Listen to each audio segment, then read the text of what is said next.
السلام علیکم ویلکم ټو کورسیر ایکسلنس تاسو انسټرکټر محمد علي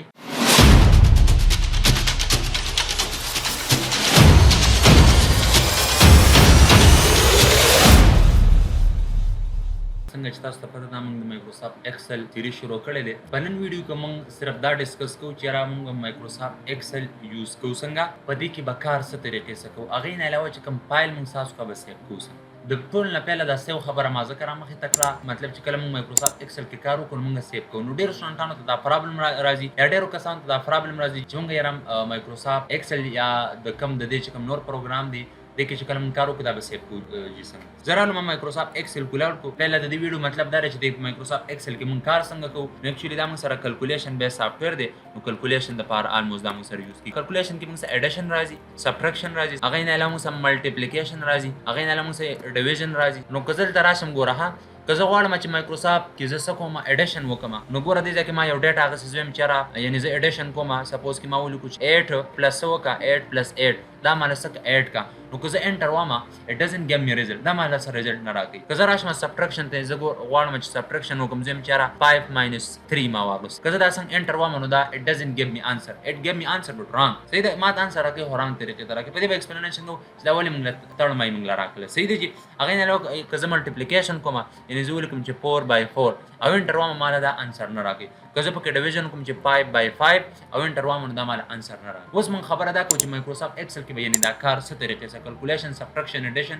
ملټیپلیکیشن دا به پکې څه طریقې سره کوو صحیح دی چې زه رالم ګوره ها ایډیشن که تاسو کوئ جي یو پوینټ ځان سره به مایکروسافټ ایکسل کې یاد لرئ که چېرته تاسو څه قسمه کلکولیشن څه قسمه ډیټا انټري څه قسمه کلکولیشن تاسو په مایکروسافټ ایکسل کې کوئ نو پیل هغې دپاره موږ سره ساین اپریټر دی یعنې ایکول بټن به تاسو د کیبورډ ټایپ کوئ سپوز زه غواړم چې زه ایډیشن وکړم زه به راشم ایکول او به ولیکم چې 8 پلس 8 نو زه ګوره که ما ته ایکول مخې ته لیکلی دی یعنې مخې ته مې ټایپ کړی و چې زه انټر بټن وم اټ ګیو می انسر دا ماله انسر راکوي که زه راځم سبټریکشن کوم یعنې زه غواړم چې یاره ایکول ګوره ها 5 ماینس 4 ما واچو انټر بټن ووامه دا ماله انسر راکوي هغې نه علاوه که زه دغه شانتې ملټیپلیکیشن ته راشم ملټیپلیکیشن کوم زم چې ایکول او 4/4 صحیح ده نو ګوره دلته ماله انسر راکوي دلته انسر نه راکوو دلته انسر راکوو وجه څه ده چې پیله تاسو کلکولیشن په مایکروسافټ ایکسل کې کوئ نو ایکول یعنې ساین اپریټر به دا به په ذهن کې یاد لرئ دا پوینټ به ځان سره نه یادوئ صحیح ده که تاسو ایروه او بیا هم کلکولیشن کوو تاسو له به انسر رانګ درکوي انسر به نه درکوي دغه شان ده که زه ډیویژن کوم زه به ایکول او به هم چې 6/6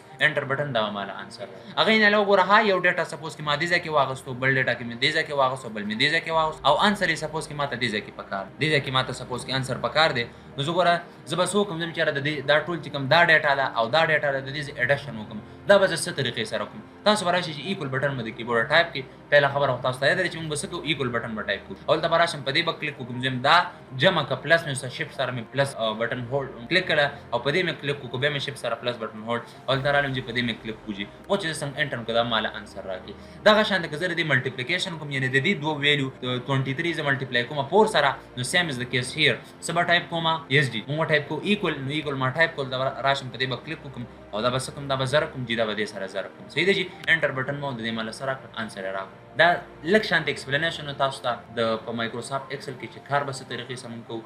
انشاءالله د دې نه مخکې به موږ ځو ورو به فنکشن ایکسپلین کوو کمانډ به ایکسپلین کوو فارمولا به کار کوو ګراف به کار کوو ټیبل به پکې سازو ډیزاینینګ مختلف قسم ټیبل ډیزاینینګ به پکې کوو اب وذ د فیس جاب ټایم دا ټول پرابلم څه کېږي کلیئر کېږي که په دې کې د چا څه قسمه کوېشني په دې کلکولیشن ایډیشن سبټریکشن کې نو تاسو جسټ یو کین کم وذ می تھینک یو سو مچ والسلام